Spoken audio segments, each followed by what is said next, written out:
చనిపోయిన మనుషులు దెయ్యాలుగా మారతారా అనే క్వశ్చన్ చాలా మందికి ఉండిద్ది.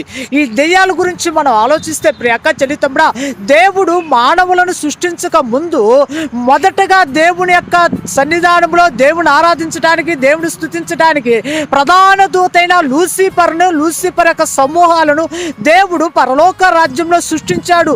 దేవుడి యొక్క రాజ్యంలో, పరలోక రాజ్యంలో దేవుని ఆరాధించడానికి, దేవుడు స్తుతించడానికి లూసిఫర్ సమూహాలు దేవుడు ఆరాధిస్తుంటే ఈ లూసిఫర్ సమూహాలకు ఒక ఈర్ష్య పుట్టింది, గర్వం పుట్టింది.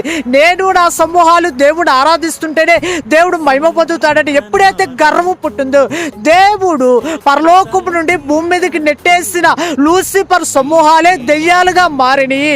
అయ్యే దెయ్యాలు, అయ్యే సాతాను, అదే ఘటసప్రము, అదే ఏకు సుక్క, అదే అపో, అదే సాతాను సమూహాలు అవన్నీ భూమి మీదకు ఉన్నాయి. నీ గురించి